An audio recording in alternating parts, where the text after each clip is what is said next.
There are times when you look around and realize that a lot of people share a quiet sense of emptiness. On the surface, everyone's life seems normal. People go through their daily routines, handle their responsibilities, and keep themselves busy. But beneath that busyness, there's a common experience of feeling disconnected from their own lives, as if something essential is missing. Today, we're here to understand why this quiet sense of disconnection is so common. We're going to uncover why so many people feel this way and how recognizing it might just be the first step toward feeling truly alive again. Welcome to the Glitch Cult, where we challenge the illusions that shape your world and offer a new perspective on the world around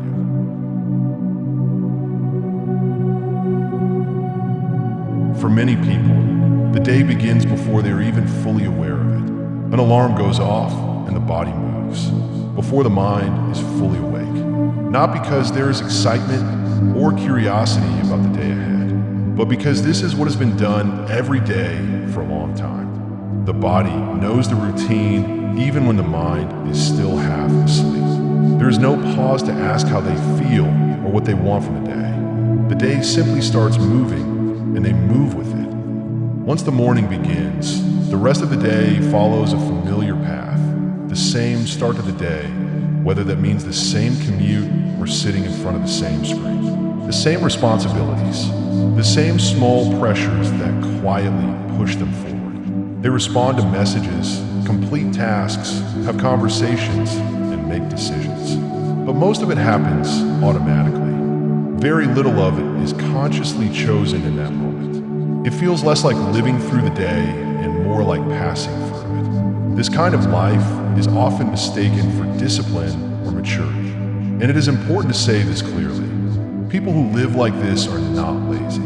They are usually dependable. They show up when they are supposed to. They meet deadlines. They take care of others. They do what is required of them. From the outside, their life may look stable and even successful.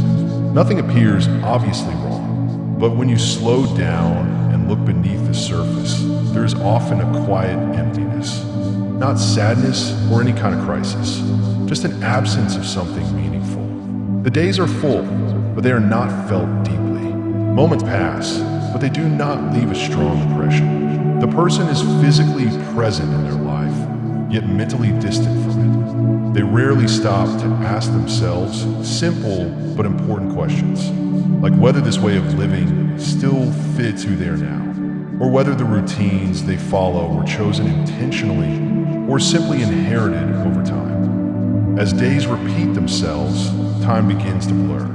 Weeks move fast and months seem to disappear. When people try to look back, they often struggle to remember specific days or moments. Not because nothing happened, but because nothing required their full attention. Nothing asked them to be truly present. Life leaves fewer clear memories when it is lived without awareness.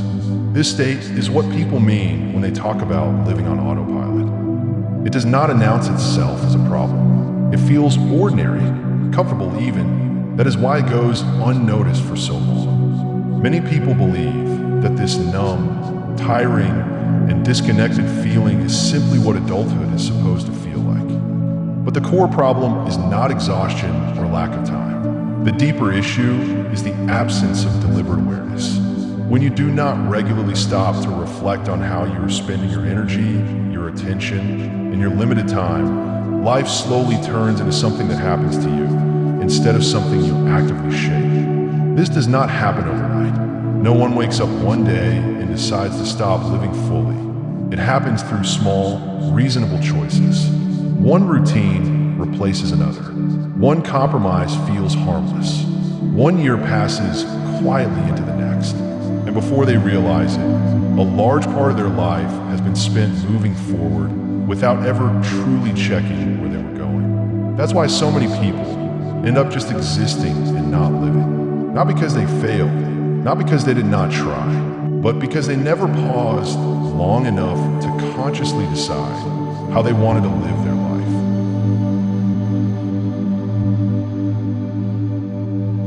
This way of existing does not continue because people do not know what is happening. Most people sense it on some level, They feel the dullness.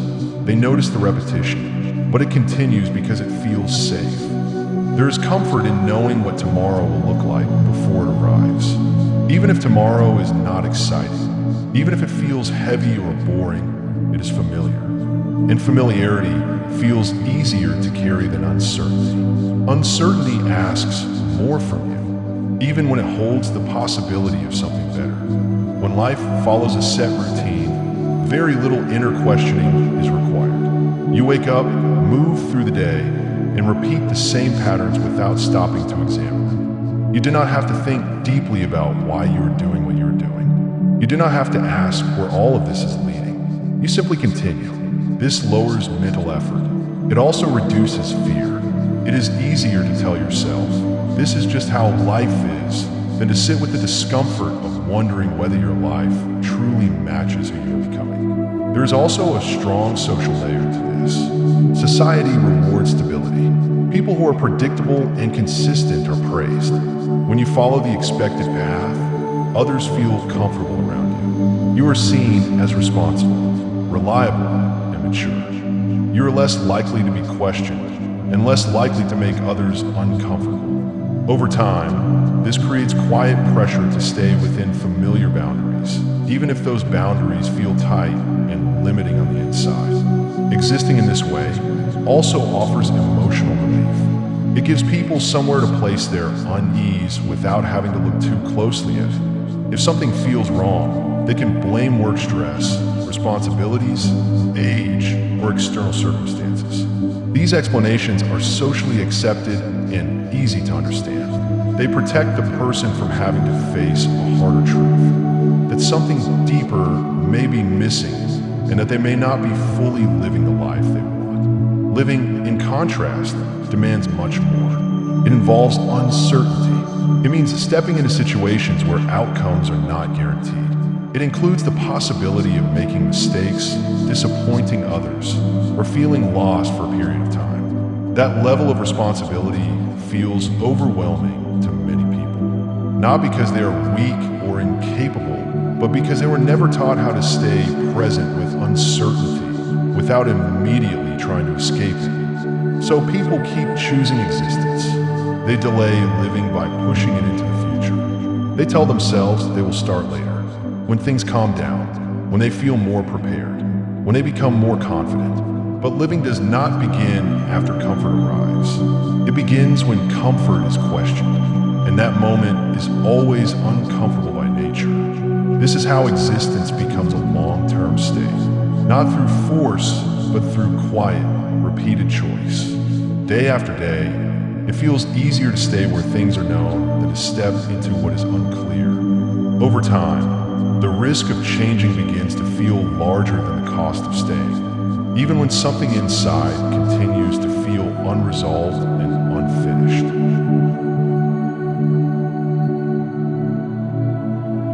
What people usually think of as living does not start with a big decision or a dramatic change.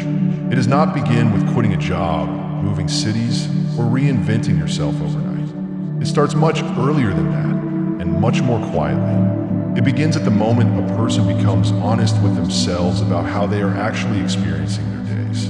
That kind of honesty is uncomfortable at first. It requires noticing things that are easy to ignore. It means acknowledging when days feel empty, even though they are busy. It means admitting that many actions are driven by expectation rather than personal meaning. It also means recognizing that you may have been present for your responsibilities, but not fully present for yourself while carrying them out. This shift begins when you stop pushing these thoughts away, not when you immediately act on it, and not when you try to change everything at once. It starts when you allow these thoughts to exist without shutting them down. When discomfort is no longer treated as something that needs to be distracted from, but as something worth paying attention. At this stage, very little on the outside may change. You may still wake up to the same routine. You may still have the same job, the same obligations, and the same structure to your days. The change happens internally. You begin to notice how you feel while moving through your life. You pay attention to how conversations affect you. You start to see what quietly drains your energy and what slowly restores it. You become aware of how often noise, distraction, or constant activity were used to avoid feeling anything at all. This awareness brings a different kind of responsibility. Not the responsibility to fix everything immediately, and not the responsibility to judge yourself harshly, but the responsibility to stop being absent from your own experience. It means understanding that how you relate to your inner life matters, even when your external situation cannot change right away. This is where many people misunderstand what it means to be fully alive. They assume it requires constant happiness, freedom, or excitement. It does not. It requires presence. It means staying with your experience as it is, instead of constantly escaping from it or postponing it. Once this awareness develops, it is difficult to unsee. You begin to notice patterns that once went unquestioned. You see how often your actions were automatic rather than intentional. You recognize how much time was spent moving through habits without reflection. These realizations are not always comfortable, but they are clarifying. This process does not promise ease. It does not guarantee certainty. What it offers instead is clarity, and clarity changes how you relate to everything else. You're no longer just getting through your days. You are aware of them as they happen, and that awareness is where a deeper form of engagement with life actually begins.